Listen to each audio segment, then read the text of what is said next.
बिस्मिल्लाहिर्रहमानिर्रहीम। अस्सलाम वालेकुम नाज़रीन, मैं Malik Farooq Ahmed Panwar, advocate high court. आज आपकी खिदमत में नए टॉपिक के साथ हाज़िर हूँ।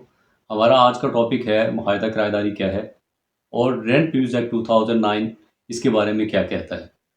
हमारा आज का टॉपिक इंतहाई अहम है। इसकी अहमियत का अंदाज़ा आप इस बात से लगा सकते हैं कि लैंड ओनर की इंतहाई वैल्यूएबल प्रॉपर्टी जो करोड़ों में भी हो सकती है, वो टेनेंट को चंद रुपयों के एवज़ उसके हैंडओवर कर दी जाती है। तो हमारे इस टॉपिक के दो कंटेंट हैं, एक कंटेंट जनरल कंटेंट है और दूसरा इसका लीगल कंटेंट है। तो आज हम जो डिस्कशन करेंगे वो इसके जनरल कंटेंट को डिस्कस करेंगे। तो इसलिए आगे जाने से पहले मेरे चैनल को सब्सक्राइब कर लें ताकि जब भी मैं इसका लीगल कंटेंट अपलोड करूं वो आपके पास पहुंच जाए। तो अब हम आगे मज़ीद चलते हैं। अब हम जो जनरल कंटेंट है उसको डिस्कस करते हैं। जहां मुआहदा किराएदारी के बेनिफिट्स हैं कंसिडरेशन की शक्ल में, पैसे की शक्ल में, किराए की शक्ल में, वहाँ पर इसके नुकसान भी हैं। तो अब सवाल ये पैदा होता है कि क्या मुआहदा किराएदारी करना गलत है? तो इसका जवाब ये है कि मुआहदा किराएदारी करना गलत नहीं है, लेकिन एहतियात ना करना, मुआहदा तहरीर करते हुए, मुआहदा ड्राफ्ट करते हुए, मुआहदा पे साइन करते हुए, वो इंतहाई गलत है। तो उसकी कॉम्प्लिकेशन पैदा होती है। अब पाकिस्तान में हर तरह का कानून मौजूद है।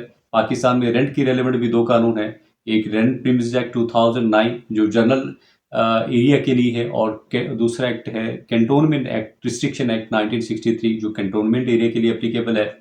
अब इसकी एहतियात इसलिए ज़रूरी है कि अगर कोई कॉम्प्लिकेशन अराइज होती है तो डेफिनेटली आप लीगल फोरम पे जाते हैं। तो अब लीगल फोरम की जो कॉम्प्लिकेशंस हैं वो ये हैं कि आप पैसा और टाइम भी लगाते हैं।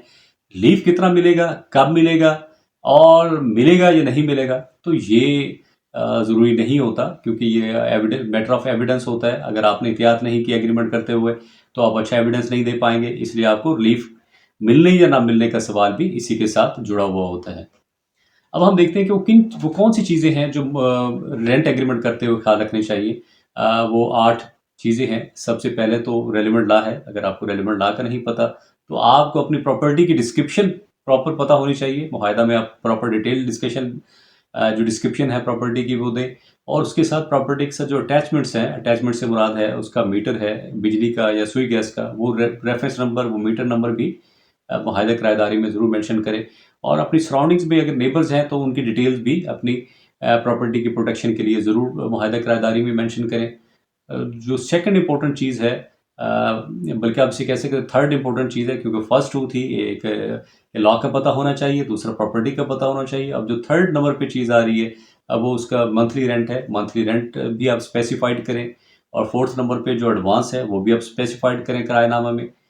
लेकिन ये जो स्पेसिफाइड चीज़ें हैं, ये जब आप रिसीव करेंगे यानी किराया और उसका एडवांस, वो बैंक अकाउंट में, यानी अब फिफ्थ इंपॉर्टेंट चीज़ क्या है, वो आपकी बैंक अकाउंट है। जो भी आपने डील करनी है अपने टेनेंट के साथ वो थ्रू कैश की, वो थ्रू बैंक अकाउंट करें और उसको वो स्पेसिफाइड कर दें उसी प्रॉपर्टी के लिए और इसी पर्पज़ के लिए यानी रेंट पर्पज़ के लिए, ताकि आपका रिकॉर्ड प्रॉपर मेंटेन हो सके। अब जो इसमें सिक्स्थ इंपॉर्टेंट चीज़ है, वो है टेन्योर ऑफ रेंट एग्रीमेंट, कि आप उसमें वो ज़रूर स्पेसिफाइड करें कि आप ये जो प्रॉपर्टी कितने टेन्योर के लिए देना चाह रहे हैं, 1 साल के लिए, 5 साल के लिए, 20 साल के लिए, लेकिन स्पेसिफाइड करें।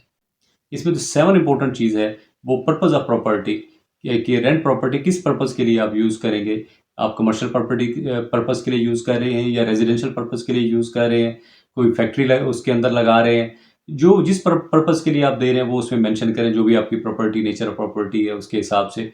अगर टेनेंट उसमें वायलेशन करता है तो लैंड ओनर के पास ये जवाज़ पैदा हो जाता है, ये ऑप्शन आ जाती है कि वो अपनी प्रॉपर्टी को वेकेट करा सकता है टेनेंट से। और जो नंबर 8 के ऊपर इंपॉर्टेंट चीज़ है जिसका आपने ख्याल रखना है, वो जो रेंट प्रॉपर्टी है वो किसी और को सबलेट ना करे, तो उसमें ये भी आप उसमें मेंशन कर दें। और इसके अलावा भी अगर आपने कोई और कॉरस्पॉन्डेंस करनी है वो थ्रू लीगल नोटिस करें, आप थ्रू नोटिस करें, इन रिटर्न होना चाहिए आपके पास। यानी आपने उसका कोई रेंट बढ़ाना है या आपने जो रेंट एग्रीमेंट है उसे रिवोक करना है, वो सारा उसके अंदर आपको डिटेल आपके पास रिटर्न में होनी चाहिए। इस दौरान कोई कॉम्प्लिकेशन पैदा हो जाती है तो आप कोशिश करें कि उसको एमिकेबली रिजॉल्व करें। अगर आप एमिकेबली रिजॉल्व नहीं कर सकते तो आप थर्ड पर्सन इसमें इन्वॉल्व करें। अगर फिर भी आपका मैटर सॉर्ट आउट नहीं होता, यानी टेनेंट का और लैंड ओनर का, लैंडलॉर्ड का, तो फिर आप इस मैटर को अपने जो काउंसिल है जिनके ऊपर आप राय करते हैं उनके पास ये मैटर लेके जाएँ, डेफ़िनेटली वो आपको इसका अच्छा सॉल्यूशन देंगे। और ये हमारा जो जनरल हमारे कंटेंट थे इस टॉपिक के, वो हमने आज डिस्कस किए हैं। नेक्स्ट कंटेंट जो है, जो लीगल कंटेंट है, इंशाल्लाह अगली वीडियो में आपसे डिस्कस करूँगा। उस वक़्त के लिए मैं इजाज़त चाहूँगा आपसे। अपना ख़्याल रखिएगा। अल्लाह हाफ़िज़।